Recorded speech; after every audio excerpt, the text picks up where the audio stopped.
হ্যাঁ, ফেসবুকে অনেকে নতুন কাজ করতেছি বা ফেসবুকে নতুন কাজ করার চিন্তা করতেছেন অনেকে হয়তোবা। তো ফেসবুকে ভিডিও আপলোড দিবেন, এরকম ফেসবুক নিয়ে কাজ করবেন, এরকম চিন্তা ভাবনা যাদের আছে তারা অবশ্যই চিন্তা করতেছেন। দামি ক্যামেরা, দামি মাইক্রোফোন, এই সেই যা যা লাগে স্ট্যান্ড মিস্ট্যান্ড সব কিনা ভিডিও করে ফেসবুক থেকে ইনকাম করবেন। আসলে ভাই, ফেসবুক থেকে ইনকাম করবেন ঠিক আছে, আগে আপনি ফেসবুকে মোবাইল দিয়ে ভিডিও করে দেখেন কতটুকু আগাইতে পারেন। তারপর আপনি অনেক টাকা খরচ করে ক্যামেরা ট্যামেরা যা লাগে ভিডিও করার জন্য, ফেসবুকে কাজ করার জন্য, ভিডিও আপলোড দেওয়ার জন্য যে সমস্ত জিনিসপত্র লাগে সেগুলো আপনারা পরে কিনেন। অযথা দেখা গেছে অনেকগুলো টাকা খরচ করে ভিডিও করার জন্য এগুলো কিনলেন, দেখা গেছে ১-২ মাস ৬ মাস পরে দেখা গেল যে আপনাগো যে ফেসবুকের যে একটা যন্ত্রণা সেটা দেখা গেছে একটা সময় আপনাদের হয়তো ভালো লাগবে না, বা আপনারা ফেসবুকে সফলতা যদি আনতে না পারেন তাহলে এতগুলা টাকা দিয়ে যে জিনিসপত্র কিনবেন, তো ওই সব টাকাগুলা কিন্তু আপনাদের মোটামুটি লস পর্যায়ে চলে যাবে। বা কারো কাছে যদি বিক্রি করতে যান সেক্ষেত্রে যে টাকা দিয়ে কিনবেন সেই টাকায় বিক্রি করতে পারবেন না, অনেক টাকা লস দিয়ে বিক্রি করতে হবে। তো আমি ছোট মানুষ যেটা বলবো সেটা হলো, আপনার হাতে যে মোবাইলটা আছে সেটা দিয়ে ছোট আকারে শুরু করেন। পরে যদি ভালো লাগে আপনার ফেসবুকে কাজ করতে, বা আপনার যদি মনে হয় যে না ফেসবুকে কাজ করে সফলতা অর্জন করা সম্ভব, তখন না হয় আপনারা আস্তে আস্তে যা কিছু লাগে কিনবেন।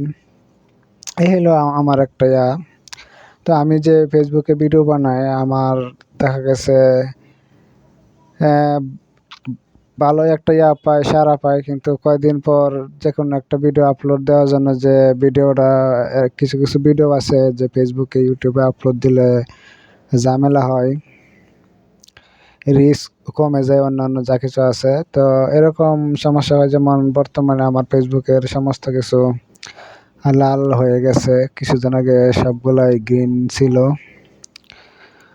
তো এই হলো অবস্থা। তো ইচ্ছা করে যে এত কষ্ট করে ভিডিও বানাইলাম, ১ মাস ২ মাস ধরে ভিডিও বানাইলাম, ভিডিও বানিয়ে আপলোড দিলাম, এতদিন খুব সুন্দর ছিল সবকিছু, হঠাৎ করে ছোট্ট একটা ভিডিও আপলোড দেওয়ার জন্য যদি ফেসবুকে সবকিছু আপনার এই আগের মতো জিরো হয়ে যায় তাহলে অবস্থাটা কি হয় বুঝেন। তো এই হলো মূল বিষয়। তো ফেসবুকে যারা কাজ করেন, আমি বলি অবশ্যই কাজ করবেন, নতুন যারা সবাইকে সাপোর্ট করবেন, আপনি একজনকে সাপোর্ট করবেন আপনাকে অন্যজন সাপোর্ট করব।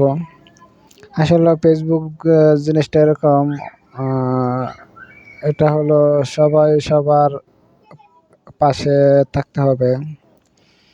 যদি কেউ হিংসা করে তাহলে পাশে থাকতে পারবেন না। যারা ভিডিও বানায় তাদের ভিডিওতে ৫-৬ সেকেন্ড ১০ সেকেন্ড সময় নষ্ট করে একটা কষ্ট করে লাইক দিবেন ও কমেন্ট করবেন। আশা করি আপনারও যখন যখন নতুন একটা ভিডিও আপলোড দিলেন, আপনার ভিডিওতে অন্যজন একটা লাইক কমেন্ট করবে।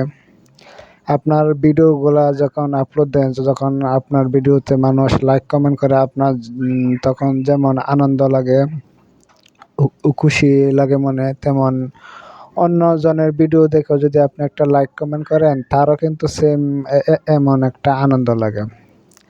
তো এটাই কিন্তু স্বাভাবিক। আসলে আসলে এই ফেসবুক জিনিসটা এরকম যে হিংসা রাখা যাবে না মনে। আমরা বাঙালিরা আসলে একজনের সুখ দেখতে পারি না, যে একজন যে সুখে থাকে আর আমি যে দুঃখে থাকি, আমি চিন্তা করি আরে আমি দুঃখে আছি আর ওই বেটা সুখে আছে, রাগ একটা যাই ঝামেলা ফাঁকা। এটা আসলে ভাই হিংসা। আসলে সুখ দুঃখ দেওয়ার মালিক আল্লাহ। আপনি চেষ্টা করবেন, আপনি সৎ পথে চলবেন, অবশ্যই আল্লাহ আপনাকে সুখ দিবে।